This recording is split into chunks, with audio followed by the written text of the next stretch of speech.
Alrighty guys, so now we're going to look at valuation techniques used to measure specifically fair value. So don't forget, you're not going to have to write this in an essay, but you want to recognize, hey, what is that definition of fair value? So again, certain assets and liabilities could be marked to fair market value. What is the definition of fair market value? Well, first of all, fair market value is the price that would be received to sell an asset or paid to transfer a liability, but in an orderly transaction, not in a fire sale, okay? An orderly transaction and between market participants who are unrelated, arm's length transaction in the principal market, which we'll review at the measurement date. Okay, so if you market to market value, that is our definition of fair value. We'll see more of that in just a second. Remember, historical cost, certain assets are on the books, PP&E, US GAAP, historical cost minus accumulated depreciation. Technically, historical cost is an entrance price, right? What you pay to buy it. Conversely, fair value, on the other hand, would be what? The exit price. So those are the buzzwords you got to look for in multiple choice, all right? So now let's take a look at a little more detail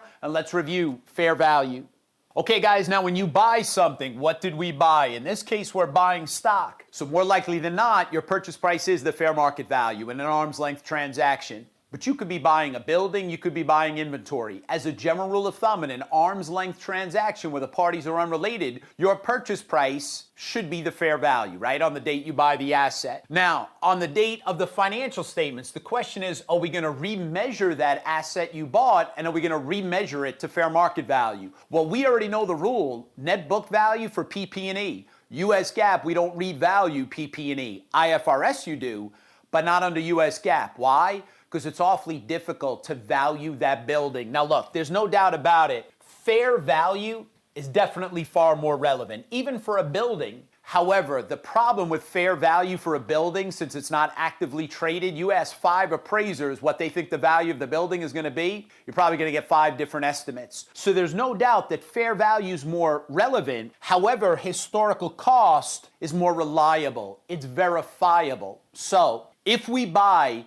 PP&E, under US GAAP, you got to use the cost model. Under IFRS, you can use cost or the revaluation model. But US GAAP and IFRS agree if it's something like stock, where it's publicly traded, all right, if it's publicly traded and there's an active market for it, hey, I could just look it up in the newspaper and on the balance sheet date, I can say, yeah, IBM is trading at X number of dollars per share. It's the identical asset in an active market. Beautiful, very easy to mark to fair market value. But remember, when you buy stock, if it's common equity, the other things you got to be remembering, do you have influence? If you have no significant influence, then we're going to mark it to fair market value.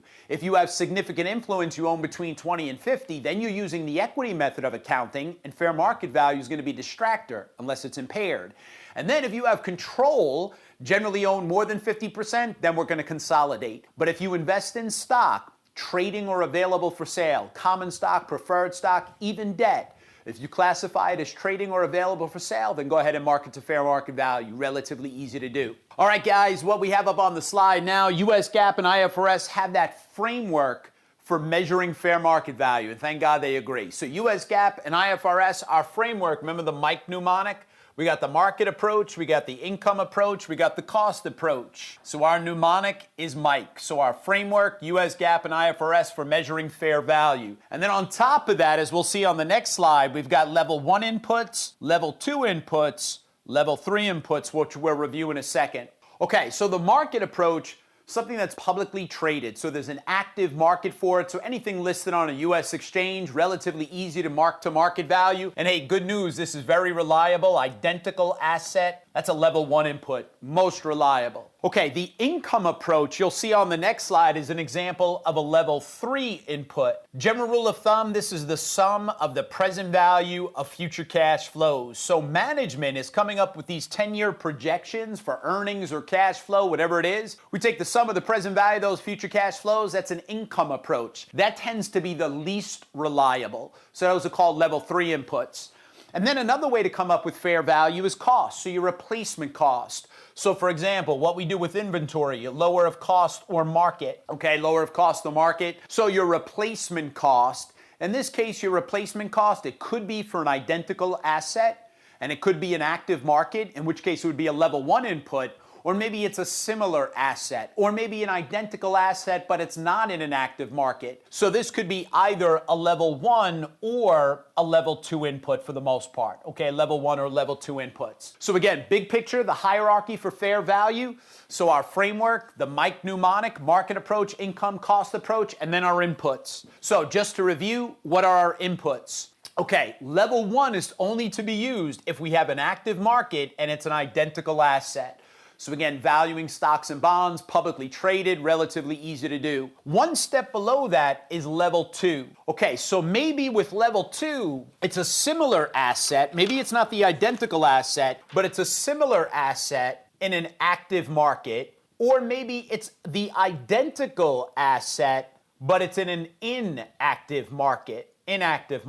Okay? So those would be examples of level 2 inputs. Level 3 tends to be the most subjective, okay? Unobservable inputs based upon management's own judgment. So we have management bias. So that's going to be the least reliable, the most subjective. And again, some of the present value of future cash flows, valuing an investment in a non-public company, okay? And in the real world, when you're done with the CPA, you could sit for the CFA exam and learn how an analyst at Goldman Sachs comes up with, well, what's the value of this non-public company? And the sum of the present value, or even for a public company, if you want to come up with your own estimate for value and then see if the stock is under or overvalued. But you're thinking, shut up, stupid, just move on. So let's move on.